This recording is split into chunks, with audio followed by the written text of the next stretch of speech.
Hello, everybody. So, as a contrast to the bad news that we tend to highlight on the show, I thought we should use the upcoming Thanksgiving holiday to kind of showcase some of the bright spots in politics and policy on episode 322 of the In the Tank podcast.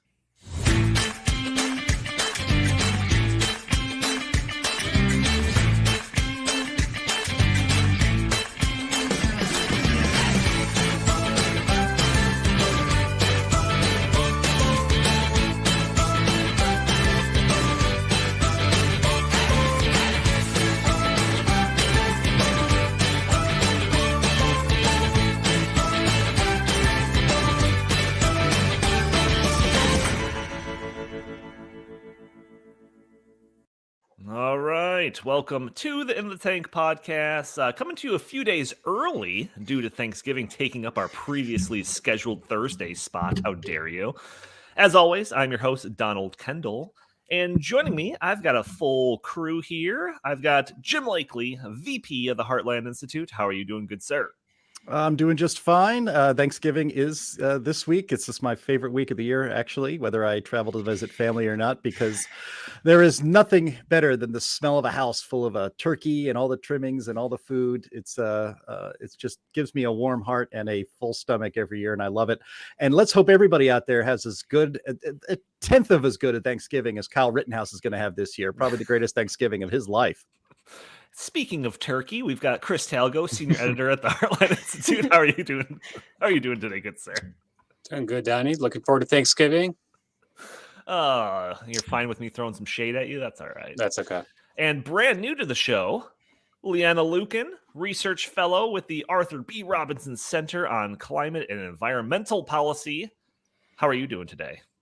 I'm doing great. I'm pretty sure that my blood is 22% 5-hour energy after the 16-hour drive that I made yesterday to come up here. So a little jittery from that, but otherwise I'm doing great. Fantastic. I think you're the newest to the Heartland team, but you have the longest title, so that makes up for it. It's not bad. So as I mentioned earlier, we are just a few days away from Thanksgiving.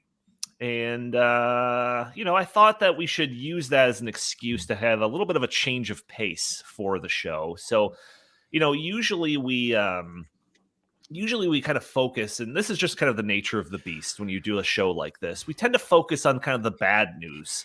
We tend to focus on the growing authoritarianism of the Biden administration, or some terrible energy policy, or more COVID lockdowns, or, just all this stuff that we have to fight against. And, I was just thinking about it, maybe we should use Thanksgiving as an excuse to do the opposite. We'll flip it on its head. So I asked all of our panelists here to basically come to the show with offering a plate of good news, maybe a bright spot in politics or policy, or anything that you can consider, that we should be thankful for. So that's going to be the gimmick of this show.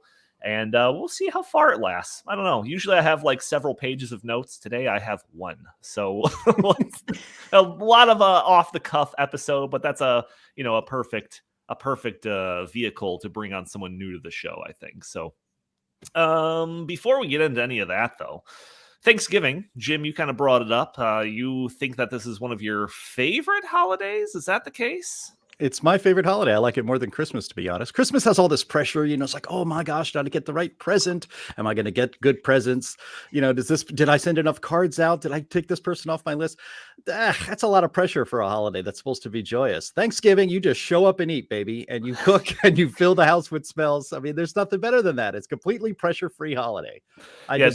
Jim also fills the house with smells after the dinner too, but that's a whole other story. Is this the consensus among you three that Thanksgiving is highest ranking, even above Christmas? And the reason I ask is because we had a co-host on the show before. We don't say his name anymore, but he argued that Thanksgiving was the worst holiday, and it was filled with the worst food. And he said there is a reason why we only eat turkey on one day of the year. It's because it's not good. What say you? Because you're making it wrong. That's why. But go ahead. What say you, Liana? Well, I can't say that it's my least favorite holiday. I think it comes second to Christmas for me, though. I love Christmas. I have held myself back the last couple years from putting up any decorations before Thanksgiving, though, because Thanksgiving, being an American holiday, deserves its own spot with its own decorations and its own place of honor. So I try not to go overboard too quickly, but it is hard. It's really hard to resist. I'm with you. I'm with you. I actually turned on some of my Christmas lights last night for the first time. So I held out longer than usual, but I had to turn them on. Chris, how about you? Where does it rank in the pantheon of holidays? Pantheon, good word. Throwing some shade back at me. I get it. I started it. Yeah, I started it. you got your dictionary out today, huh? I agree with Jim. I think Thanksgiving is the best of the best because it is carefree, it is stress-free, it is all about food and family, and it also like opens up the Christmas season. And also, I am a huge fan of not putting up anything or even thinking about Christmas until the day after Thanksgiving.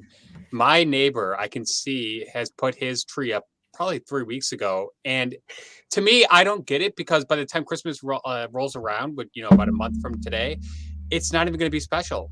So I think we should make Thanksgiving, a special Great holiday. again. Yeah, make Thanksgiving great again. Make it, a special holiday. And please, just enough with the Christmas beginning in October now. Enough.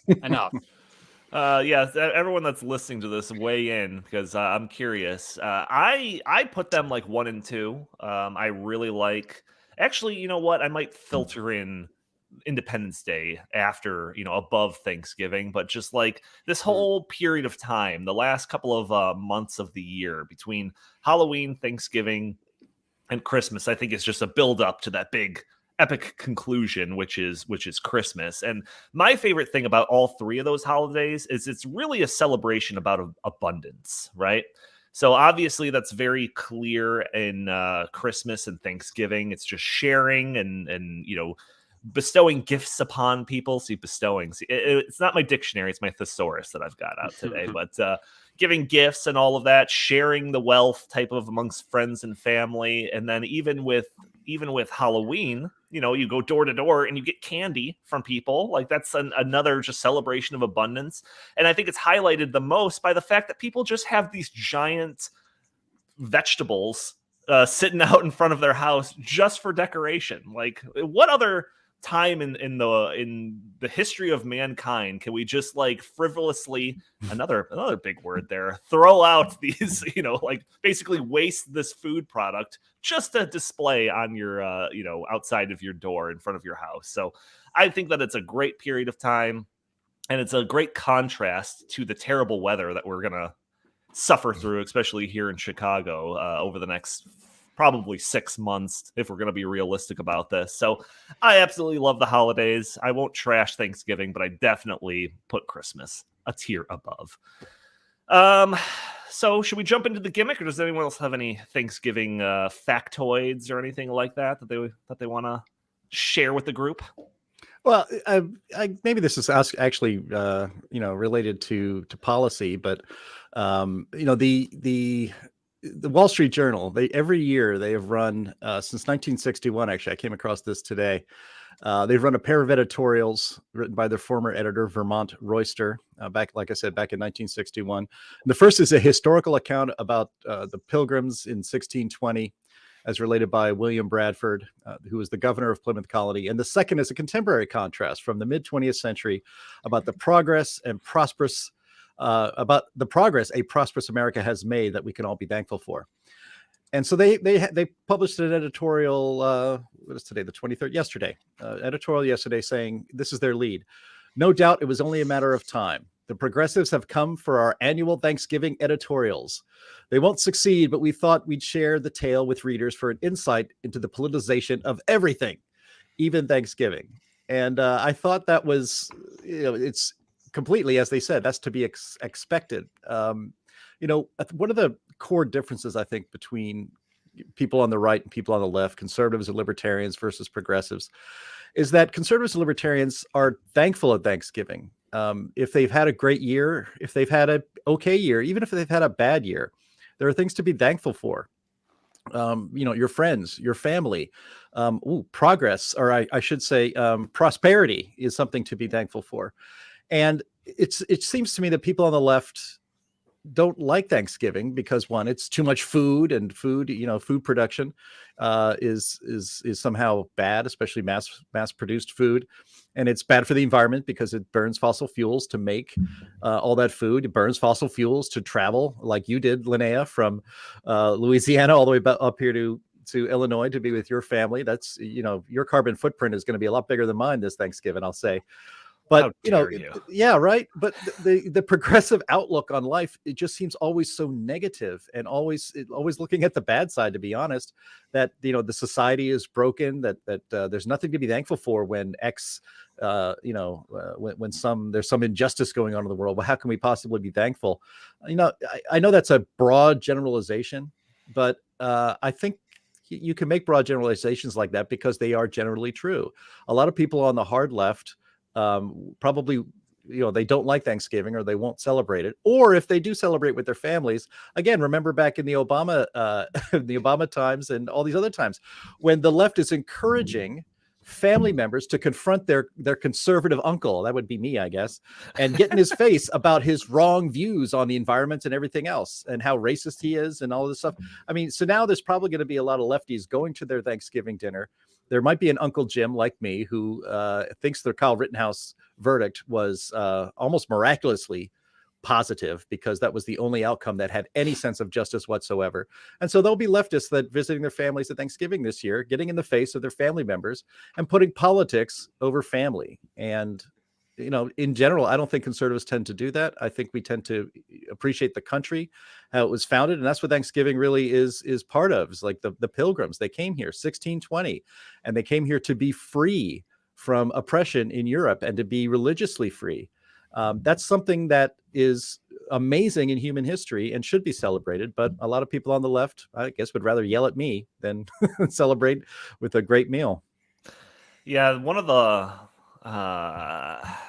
there was a Thanksgiving a couple of years ago. It must have been after the 2016 election, because I got into a little bit of a fight that I did not start. I did not instigate this fight, but with an aunt of mine over the just elected Donald Trump in 2016. And my aunt was very concerned that he was going to lead us into a age of terrible stuff and all everything you could imagine that they think that Trump was going to do. She was very concerned about, and I'm just like, you are just overreacting here. It's not going to be as crazy as you think it's going to be. But so Thanksgivings tend to get a little bit heated when politics come into the conversation.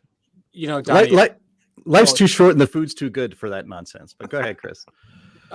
So when President Trump was elected, I remember the two Thanksgivings that we had, because last year we didn't have one because of COVID, that his name got brought up a lot by my more liberal family members. However, during the 8 years of Obama, I never once instigated a conversation, and I do not plan to at all, about Biden, because this is not about politics. This is about me seeing my aunts, uncles, nieces, nephews, cousins that I haven't seen in 2 years now. Right. And I just want to hang out with them, have fun. I don't even want to get into politics. However, I noticed that during the Bush years, during the Trump years, so when there's a Republican president, or when Republicans are in charge, they bring it to the table. I don't bring it to the table.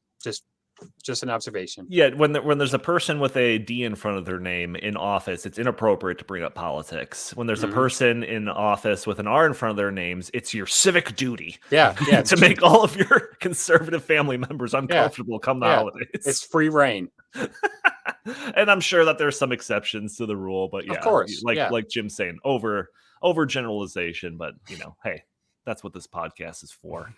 That is the first thing, though, that I will say, that I am 5 years removed. I am still thankful that Donald Trump beat Hillary Clinton in 2016. So let's start off the show with our little thankful things with that one. I am still, again, 5 years removed, all of the baggage that Trump had, blah blah blah blah blah. I know conservatives are split, blah blah blah. I am still happy that he was president for 4 years, and I enjoyed basically every minute of it.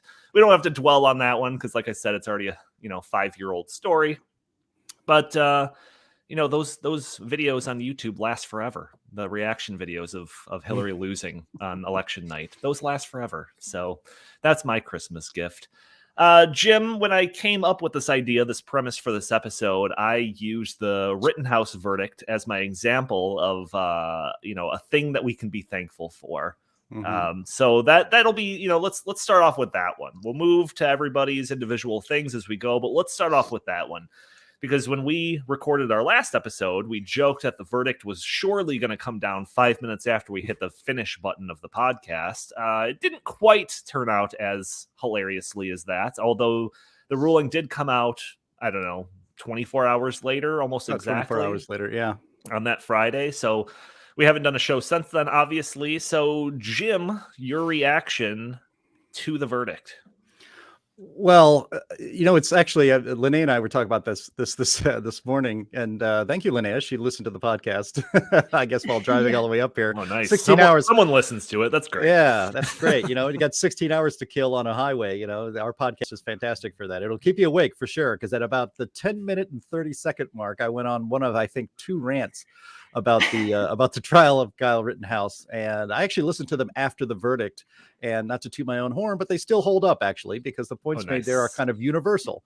And the idea that it's been interesting watching Twitter. Twitter is a cesspool, it's garbage, but it's hard to resist using it as some kind of a barometer for how the left, and especially the media and the left, but I repeat myself, reacted to what happened then. And it's not hard to find video clips of people going immediately on MSNBC or CNN, continuing to call Kyle Rittenhouse a white supremacist, continuing to say lies like he crossed state lines with a firearm. But by the way, they have highways in this country. They're called, you're allowed to cross state lines without showing papers or anything. And this idea that he crossed state lines so that somehow that's some kind of a crime is ridiculous. But that was the narrative they kept going with. And of course, a great many people in this country, because they are extremely misinformed. If you listen to this podcast, you are well informed. But millions of people in this country are completely misinformed and think Kyle Rittenhouse shot and killed 2 African-American males and injured a third.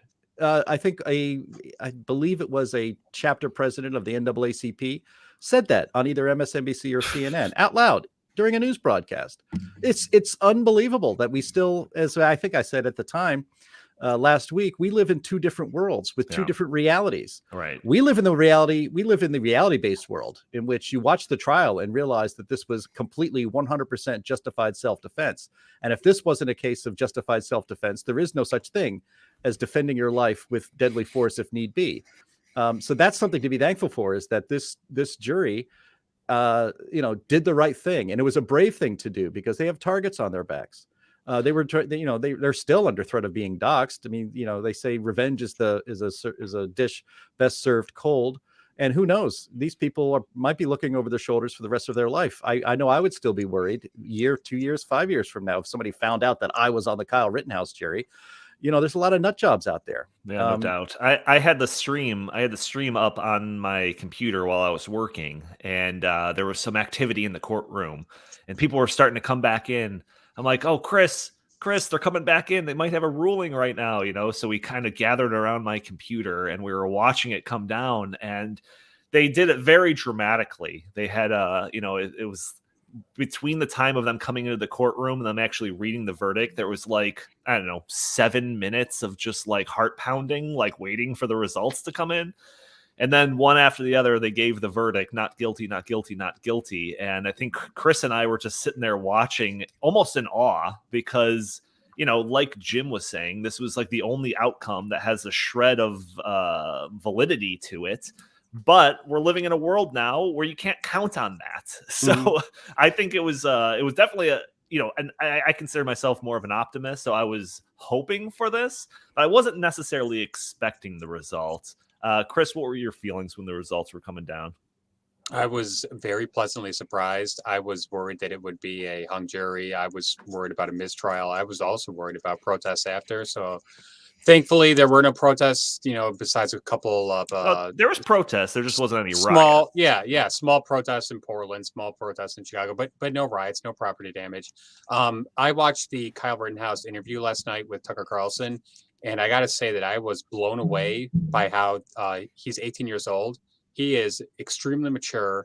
He understands the gravity of the situation, and I wish that all the people in the mainstream media who have portrayed him as a white supremacist and just like a stupid rube, I wish that they would watch that interview, because he's a very empathetic person. He's very well spoken, and I think he makes a lot of great points. And I just think that the media, they used him to further their narrative about racism, white supremacy, all this crap, and he is the complete opposite of that. He actually said he supports Black Lives Matter movement. Right. We got a comment here. Cowboy Roy Rogers. Thank you for bringing in lovely Linnea to brighten the show. Linnea, you should take that as a compliment, but Chris and Jim and I take that as a insult. So I consider myself lovely, but you know what? Maybe not enough for Cowboy Roy Rogers. Linnea, what was your kind of reaction, or what was your even feelings about the trial kind of going into it? You don't have to go all the way back to, a year ago when the results, or, when the actual occurrence went down, but just, how are you feeling about all this? I was optimistic that we would get the right result, which was total exoneration, acquitted of all charges. But I was very concerned that the jury was going to do a compromise vote. And I was even more concerned about the compromise vote after they threw away the two least offenses on the list. So all that was left was murder. They had the gun charge and they threw that away. I can't remember right now what the other one was that they threw away, but they were the ones that didn't involve going to jail for decades. So I was really worried that the jury was going to think that the right thing to do would be to say he's not guilty of all these, but he is guilty of this murder because we don't want Kenosha to burn down again, or because it's fair to split the vote, Yeah. So I'm really glad that they didn't do that. The pressure on them was unbelievable. So it took a lot of courage for them to pull through and do the right thing in the end.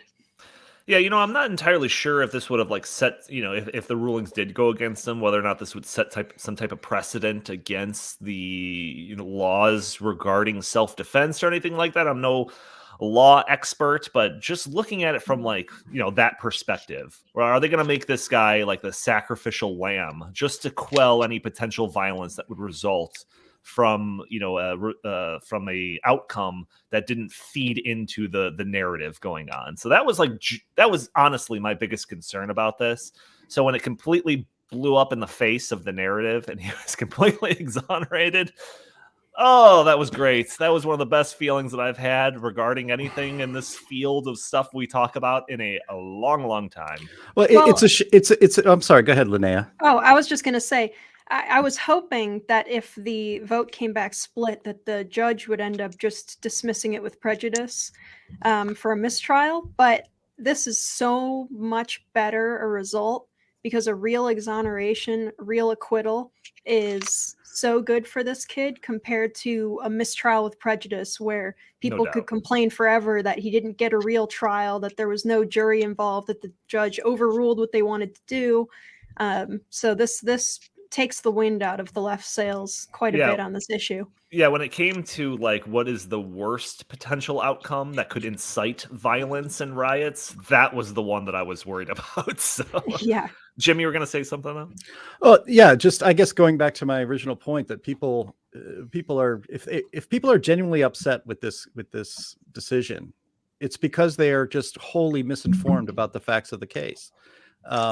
There are people that have gone on, on television, not just on news programs, but other places, and they've said it on social media, that they think this is some kind of horrible injustice, that a white supremacist is allowed to carry a military style rifle and just start going through a crowd of protesters and picking off people he doesn't like. Literally, that is what a good number of people in this country believe happened in Kenosha, Wisconsin last summer. In the Kyle Rittenhouse case. That is not remotely close. That is complete fiction. And it's just, I guess, going back to my original discussion about Thanksgiving and how the left and the right kind of view it overall as a holiday. Everybody who believes what I had just described that was false are on the left, all of them. There isn't a single there isn't a single conservative or libertarian paying attention to the news who believes that that's what happened. You have to be on the left and lied to by your culture, by your media, and by your friends, frankly, to actually, and it's a tragedy. You shouldn't be crying and sad and think that America's broken because of the Kyle Rittenhouse decision. You should be thankful. You should be happy that we have a justice system that in this case actually worked as designed, that he was innocent until proven guilty. He was not remotely proven guilty, and he is innocent. Yeah, and didn't kowtow to political pressures either. Like that to me is like the biggest thing that we should be thankful for. Right. And to that point about this like fake news that the people on the left are parroting about this, repeating lies that they've been told through the media. I had a family member that shared a post that was made to seem very authoritative about the outcome of this case. And I was reading it, and it was just full of wrong information. And I had to look back at it and saw that it was posted like over a year ago. I'm just like, I think there's been things that have happened in the past year that have shown some light on some of the facts in this, but that's a whole nother story. Also, I had a friend of mine that sent me a text talking about how their wife came home and said, wow, can you believe they let this guy off in Wisconsin? They usually don't talk about this type of stuff. So my friend replies saying, actually, it was a pretty open and shut case that he was innocent. He was attacked by a mob in the middle of a riot. They kicked him. Someone pointed a gun at him. They threatened to kill him at one point. He warned them to stop. The wife responds, didn't he just go in guns blazing? And then he says, no, not at all. And she says, huh. That was the end of the conversation. And like that to me is like the perfect illustration of just the power of the media. And I use the media in the broadest sense of the term, right? I'm not just talking about the CNNs and the MSNBCs. I'm talking about the late night show, comedy shows. I'm talking about social media, anything that's shared like that, or just like the headlines that you see just like in the little news update in between TV shows. It's just like all of that culminates together to paint this extremely inaccurate picture of the situation that unfolded in Wisconsin. And that is the inaccurate picture that people are basing their opinions on. And it's sickening. So again, we can be thankful that the results went the way that they should. And then when you throw social media into the mix and the fact that Twitter and Facebook refuse to post anything that labeled Kyle Rittenhouse as innocent and or self-defense. I mean, no wonder. I mean, my older sister, she unfortunately gets most of her news from Facebook. And immediately after, she texted me saying, this is unreal. And I had to explain to her the reality of the situation because unfortunately, she's in the Facebook bubble. Yeah. To put a quick bow on it, Chris mentioned that he saw the Tucker Carlson interview with Kyle Rittenhouse yesterday. It was aired on Fox News yesterday. I don't have cable anymore, thank goodness. Boy, that was a great decision. But I did watch clips of it on online this morning when I got into the office. And another thing to be thankful for is that it appears that those liars in the media that have defamed him might have some restitution to provide to him. I believe he has either one or several of the same lawyers that the Covington kid, Nick Sandman. Yeah, well, maybe he has COVID. I don't know. Oh no, now we're going to get sued. I just accused him of having COVID. And he's pretty litigious, so that's dangerous. Anyway, Nick Sandman, I think his lawyers are also working with Kyle Rittenhouse, and he's going to sue everybody. And I hope he gets rich enough, along with there's that Babylon Bee story that says Nick Sandman and Kyle Rittenhouse to split custody of CNN, which is basically how that's going to work out, I think. So, oh my gosh! We can all cross our fingers for that one, man. Yeah, seriously. He said on Tucker that he has, quote, really good lawyers that are handling his defamation suits. And he's going to include Joe Biden in his defamation suit. Joe Biden called him a white supremacist in a tweet, while frankly, Joe Biden was a private citizen. And I think, these kind of defamation cases are really interesting. I think, again, Linnea, you watched the Ricada Law YouTube channel during this, and I watched some of that too during the post-trial analysis. And one of the lawyers, I think either was a friend of a lawyer for George Zimmerman. If you remember George Zimmerman, he's the man who shot Trayvon Martin, who was attacking him. And he was also found not guilty. But he decided to, again, sue the people that were defaming him and his character. And the argument against him suing was that, well, you're a public figure, so you can't sue for defamation. It's very hard for a public figure, for instance, a president or a politician or somebody like that, or a celebrity, to sue for libel in a publication or any kind of defamation. And I think that's another way our legal system is broken. George Zimmerman never wanted to be a public figure. He was, he was a public figure because of you guys. And same thing with Kyle Rittenhouse. He said during the Tucker Carlson interview, he's going to move out of the Midwest. He's going to go somewhere to an undisclosed state, probably somewhere warmer. And he wants to just try to do the best he can to live a quiet life. But Kyle Rittenhouse is now a public figure, but by no choice of his own. And so the idea that Kyle Rittenhouse would not be able to sue and get compensatory monetary damages from the media and others because he's a public figure, wait for it. Depending on where he gets this case tried, that's going to be the argument against him. And it's ridiculous. It's kind of silly. You can't just make somebody a public figure by lying about them and turning the entire country against them. I think that protects you from your defamation. We'll see. Yeah, we will see. That'll be an interesting thing to follow for sure. But I'm sure we could talk the entire episode about Kyle Rittenhouse and everything that's related to him. But that's the turkey on the table, right? that's the main course for this episode. But I want a bunch of side dishes. So I want to hear from each of you a thing that you are thankful for. So Jim is bringing in the stuffing. What is a topic area that you are thankful for leading up to Thanksgiving here? Well, I'm thankful for the growing resistance to COVID-related lockdowns and restrictions on freedom around the globe. We have seen, they're happening here in the United States, but not quite to the same extent. But one of the laments for the last 2 years on this podcast, as we've gone through this COVID pandemic, together as an audience and as people on the pod, I've lamented that I didn't think the American people were just going to lay down and take it for so long. 15 days to stop the spread. Okay. Let's do our best and try to stay safe. Okay. All these. And then suddenly it's endless. It's forever. It's always changing. And the American people have just, by and large, laid down and taken it. And they're just letting themselves be ruled in a COVID regime, apparently forever. But it's really interesting because in Europe, this is not really the way of Europeans. They tend to be a lot more compliant than Americans. But in Europe, in several, I'm going to try to pull up a screen here, but in several countries around the world, they are taking to the streets, and they're taking to the streets with some anger in some places. So Kyle Becker is a former Fox News producer, and he has a website called beckernews.com. So he's a seasoned journalist. And he has this great thread here, and we'll put that in the show notes, of showing that all around the world, people are taking to the streets to stop the lockdowns and the vaccine passports and stuff. So here's Geneva, Italy, one of the key cities that started the anti-lockdown movement. He says they took to the streets the other day, and there's tens of millions of people protesting around the world. In Zagreb, Croatia, I mean, an enormous crowd of people. That is enormous. And they're taken to the streets to say no more, no more. They don't want to have show a vaccine pass to live their lives like normal human beings did forever. Belgium, there is in Brussels, Belgium. Now there were actually some riots in Belgium too, which is interesting. Belgium, you can't get much more milquetoast than being a Belgian. Nobody ever thinks about Belgium for the most part because they're just not that.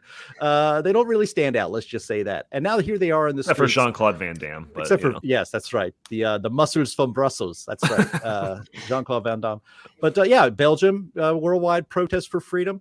Paris, France, the home of the yellow vests. Yeah, you see a lot of yellow vests in there, huh? You sure do see a lot of yellow vests in there. They've been demonstrating for 4 months in solidarity against digital vaccine passes and the new wave of COVID lockdowns and tyranny spreading across Europe. London, even they're in the streets yelling "No vax passports! No vax passports!" in London. Talk about compliant. They they really like to obey over there. Tokyo, Japan, again, another Wow. pretty compliant culture, to be honest. You know, they tend to be pretty uniform. They're taking to the streets against Fauciism and tyranny mandates in Tokyo. And of course, Vienna, Austria. Austria is now a prison state. Austria and Australia both are turning into prison states here. Austria is on full lockdown. They announced on Friday, that's it. We've had too many infections. We're going on full lockdown. You can't leave your homes. And the people in Austria said, to hell with you. We're going to be outside and we're going to protest, and you can't do this to us. Peru, so South America, Perth, Australia, overhead footage, an enormous crowd of people. Wow. So I am thankful. So when we talk about things we're thankful for, I'm thankful that there are still people in the world, not just the United States, but all across the world, who will not take it anymore. Now, there have been some protests here in the United States. I believe there was one COVID mandate. This is back early in the thing. If you remember, there was one in Michigan. I think they went to the Michigan State House and said no more lockdowns.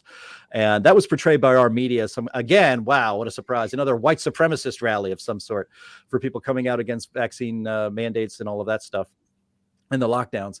And so we're seeing this thread that I'm sharing here on the screen. Also, if you keep scrolling down, you'll see smaller demonstrations in the United States, but still thousands of people on the streets of New York City, for instance, saying that, you know, enough is enough. We need no more. You're not going to make me show a proof of vaccination to go into a store and to live a normal life. And so this is something, again, we should be thankful for. We should encourage. If there is a peaceful demonstration in your city, you should go to it. This is how we're going to get our lives back. You cannot comply yourself back to normal. You cannot submit enough to get your liberties back. That's not how this works. You have to fight for them, not fight with violence, but fight by public demonstrations, and to be enough is enough. And I think we're starting to see some cracks in the COVID lockdown passport regime. Wow. Because just one last thing. If you remember, in September, Joe Biden announced that starting January 4th, I think. So he was going to let us enjoy the holidays. What a great guy. After that, every company with 100 employees or more would have to have all of their employees vaccinated or face fines and other kinds of punishments. And he was going to use OSHA to do it. The Fifth Circuit Court, a judge or a court in Louisiana, said, nope, we're going to put a stay on that order because we think it's likely that will be ruled unconstitutional. So we're going to suspend it right now. And then since then, OSHA said, okay, forget it. We won't impose this mandate at all. So it's the pushback that is making this happen. They are not on the goodness of their hearts because they're good red-blooded Americans allowing you to have your life back. This is happening in this country and other places because we are fighting back and resisting it. So I'm thankful for that and hope to see a lot more of it. Wow, that's I've seen some of these little clips. I've seen some headlines. I've seen some pictures, but I have never seen just one after the other massive protests like that. Like, even me, that's kind of keeps track of some of this stuff for the show and what I do here. I have not seen that. So that's some pretty powerful stuff that you send there. And it really does show that message that there is a streak, a freedom streak, and a streak for individuality throughout the world that can't be contained even by, wannabe authoritarian governments. Linnea, when you see clips like that and what Jim has to say about it, what's your reaction? I mean, it's great. I love to see it. Love to see it in Australia, where I think recently they've also gone into another hard lockdown where they're saying that people aren't allowed to leave their homes. I saw some videos this past summer of police going to a woman's house to investigate her because she posted on Facebook that she was intending to protest. Right. That was insane to see. So I'm glad to see people standing up, and hopefully it'll wear down on some of the authoritarians over there so they'll stop enforcing this stuff. And I mean, if people just don't comply, it helps. And recently in Louisiana, John Bel Edwards, our governor, took away the mask mandate after reinstating it after we hadn't had one for a long time. He brought it back and now he's taking it away again. And while they give political reasons for it, I think a lot of the reason is because people in Louisiana just stopped following it anyway.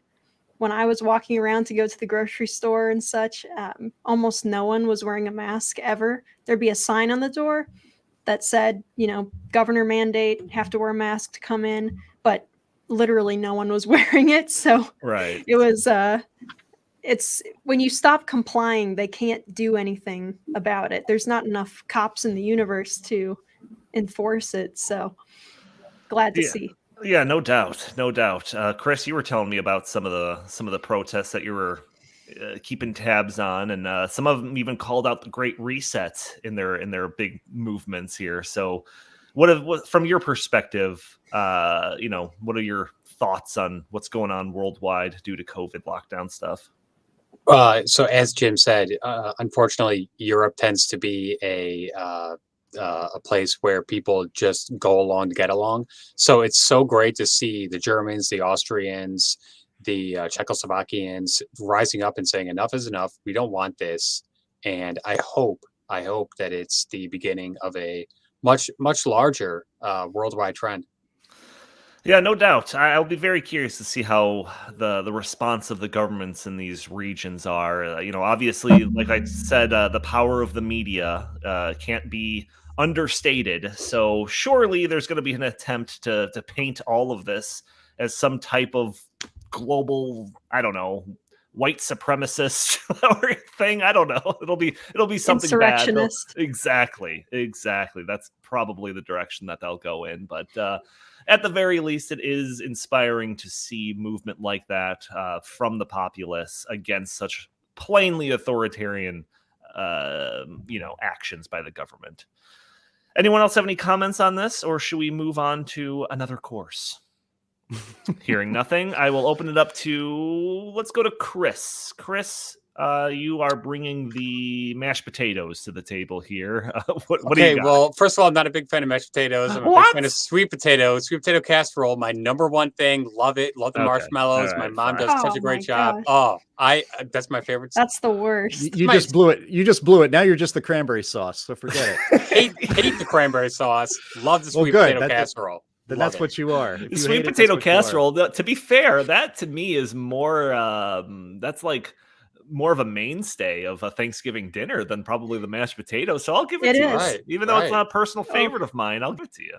Oh, got to give it up for it. Okay, so Jim highlighted events in Europe, and I'm going to highlight just a couple things here in the United States, and I'm going to start with the poll numbers for the president and the vice president. So Joe Biden has hit the 36% approval mark, and our illustrious vice president has gone down to 28% approval rating.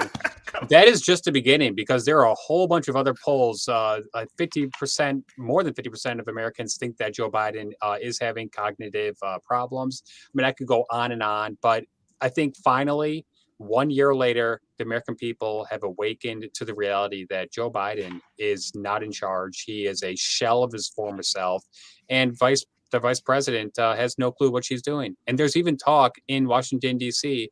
about replacing her as the vice president. Wow, get out. Yep. So wait, 36% approval rating for Joe 36%. Biden to 28% for Kamala Harris. Yep. So that's like what, 20% of people that are okay with Joe Biden don't like Kamala Harris. Yeah, Like, you know what? Who are these people who think he's doing a great job? I mean, literally everything in this country is worse than it was a year ago. Approving it. I assume, and I've Brian got Stelter. Well, interestingly, it's the independent. Speaking of potatoes, Yeah. Boom! Joke of the podcast goes to Jim. It's the independents who are fleeing from Biden because they realize that he ran. Remember, he ran as Mr. Moderate, and now he is pivoted, and he is pretending that he is Bernie Sanders incarnate. And the American people, they did not want this. They do not want this. They thought that he was going to be just middle of the road Joe, and he was going to unite us. He has done the total opposite. He has gone way to the left. Obviously, he's pushing all these radical policies. But not only that, like we talked about earlier, calling Kyle Rittenhouse a white supremacist. I mean, give me a break. Come on, just all the ad hominem attacks that he engages in. I thought that was what he's accused of President Trump of constantly doing. So you know what, the American people, 1 year in, less than 1 year actually, they have become aware that the emperor has no clothes, and there's no way that he will run again in 2024, even though he's saying that he's going to. There's Yeah, no way. and with his declining mental state, I mean, it might literally walk out onto the podium with no clothes one of these days. So Wouldn't surprise me. you gotta watch out for that. But yeah, I mean, there's certainly there's the partisan issues that that won't hurt him if he leans into them. But there's certain meat and potato issues that no president, left or right, will be able to sidestep. And I think the one of the biggest ones is just rising gas prices. Mm-hmm. Everybody drives past gas stations and sees that it's gone up $1 in the past year. That more than hurts. $1.30 now. $1.30. I mean, that hurts everybody. In California, it's gone up even more than that, surely. So, that is something that, everybody, no matter how partisan you are, is affected by. And, Yep. When Jen Psaki's response to rising gas prices is, well, this just underscores our energy policies and why we need to transfer to electric vehicles and renewable energy. It's that is not the thing that people want to hear when they're putting $50 in their gas tank so they can get to grandma's house on Thanksgiving, So that is the type of issues that are hurting Joe Biden and all of the other things that we've talked about in this podcast. Those are also hurting him too.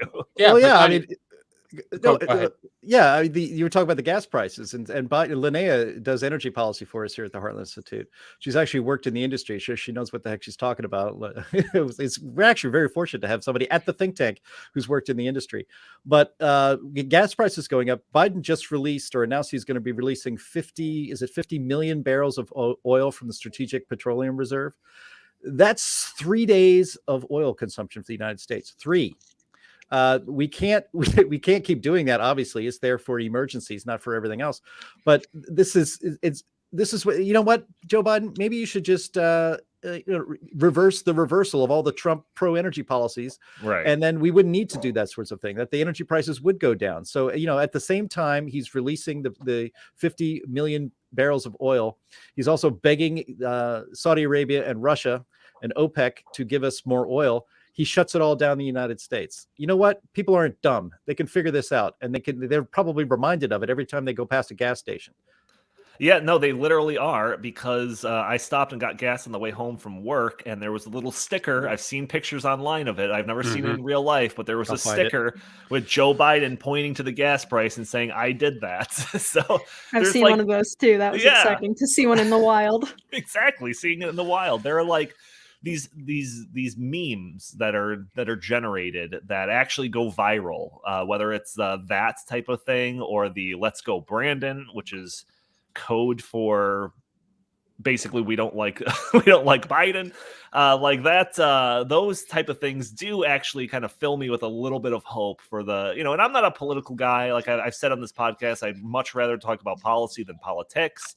But, whether it's the results in the elections with the Virginia governor and all of that, or the stories about Democratic strategists kind of panicking with the elections coming up, the midterms and all of that, and what are we going to do when the general election comes around, all of that does kind of fill me with some hope that the pendulum is going to swing to the other side and we are going to be back behind the driver's seat for some of this.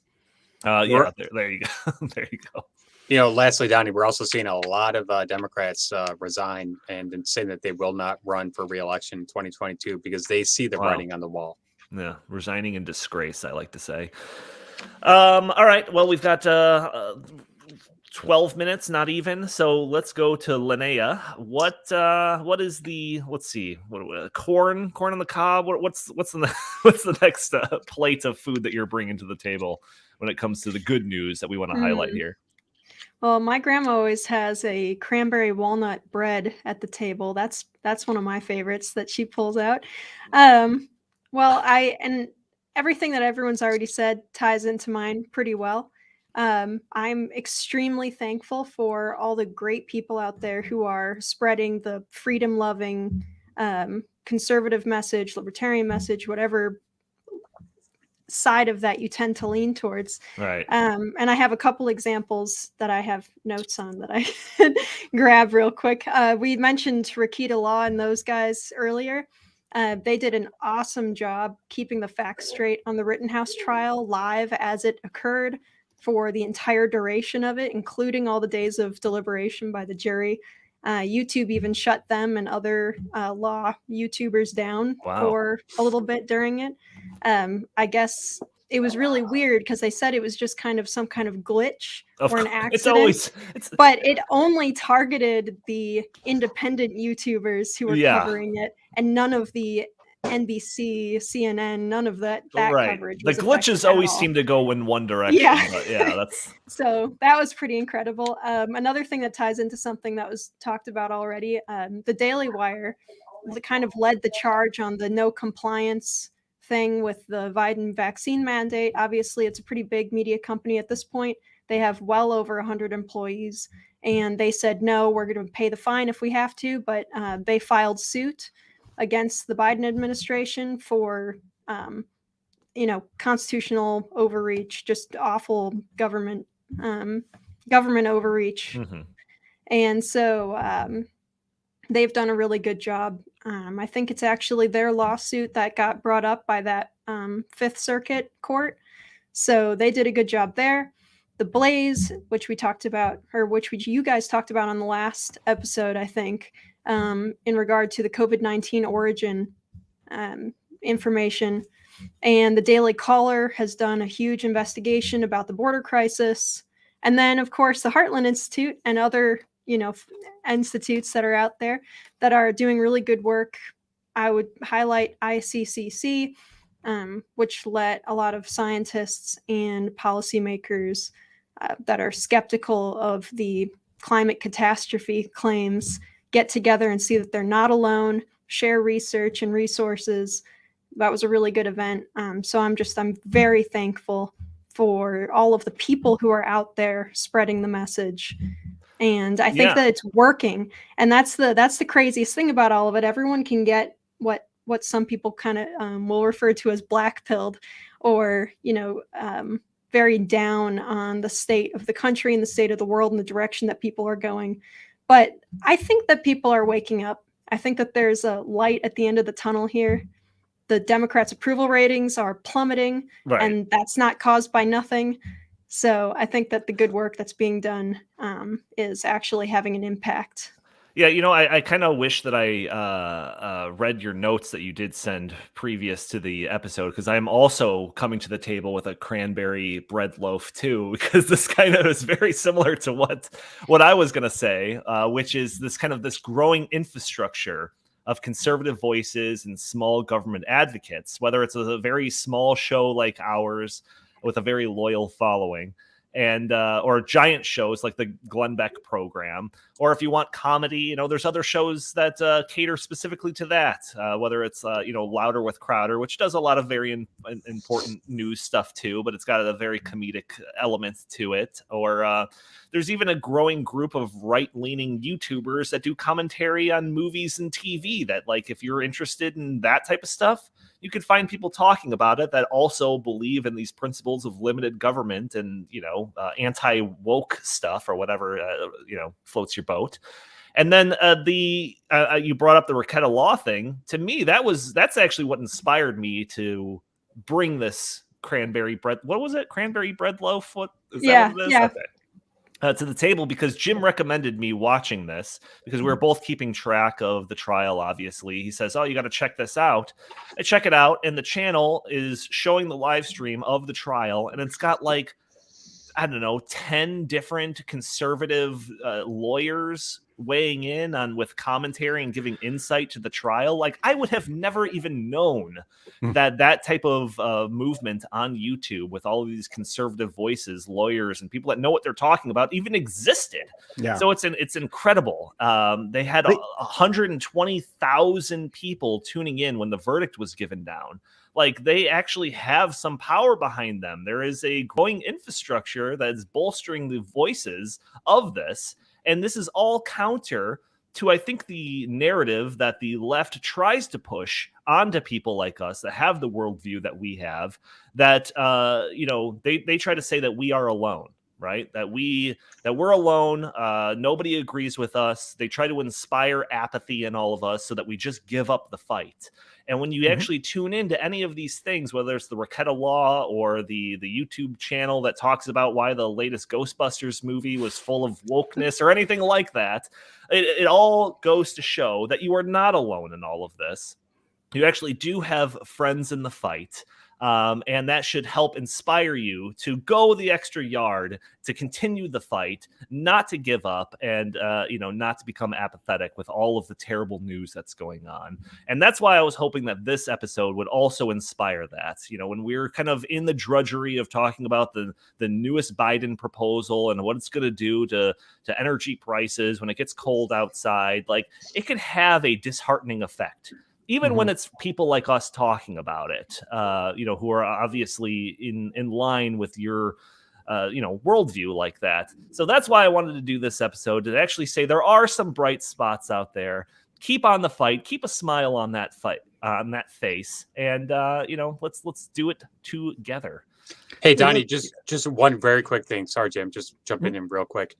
Bill Maher, when Bill Maher has almost jumped ship, that shows you that even in the very liberal, even in the very liberal media enclave, you've got people like Bill Maher, you got people like Van Jones speaking out. So that also gives me a lot of hope for the future, because instead of just doubling down on the policies, they're saying, wait a second, what's going on here? This is not right. Yeah, a lot of the most powerful voices out there, and that's another thing that I wanted to mention, which is like that whole intellectual dark web concept. And it's like that's made up of a lot of people that were in one line of thinking and shifted to the other, whether it's the Tim Pools or the Jordan Petersons or Dave Rubin. Yeah. There's a whole bunch of them. And yeah, Bill Maher is probably making some of the bigger ripples because he's just been so up front with his politics over the years. But yeah, like when you lost Bill Maher, I think you've lost the narrative a little bit.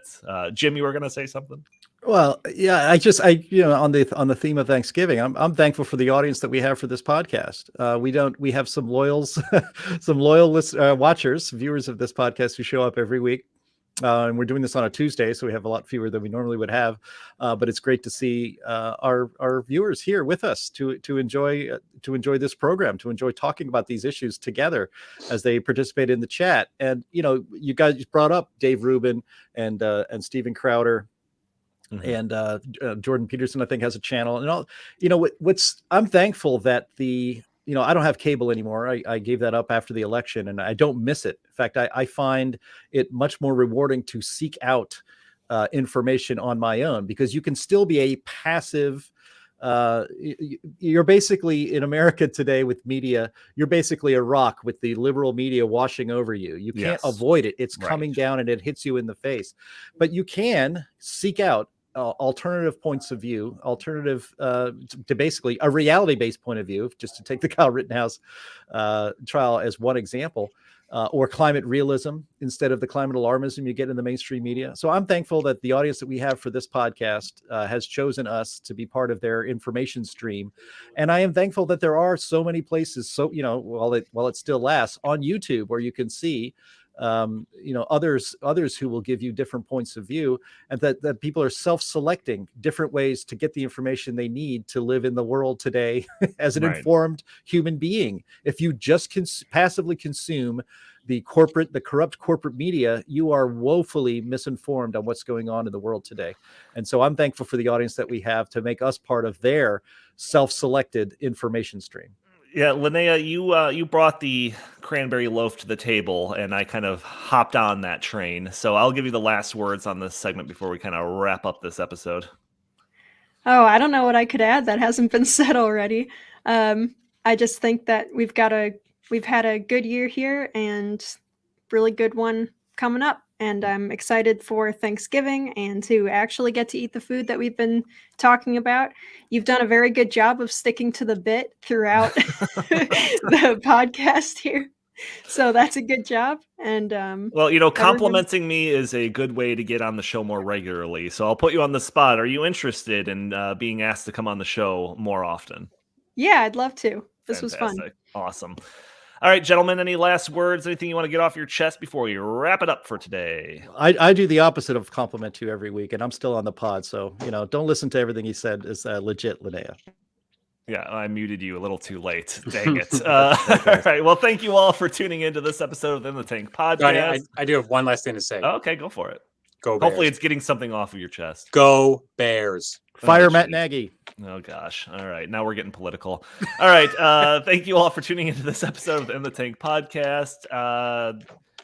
It's on a Tuesday. We're doing the live show on a Tuesday. If you're listening to us on a Wednesday or later, you missed the live stream, check us out. We usually do this on Thursdays at noon Central Time. If you want to join in, put a face to the voice, join in with your comments and questions. Maybe we'll read your comments and answer your questions live on the show.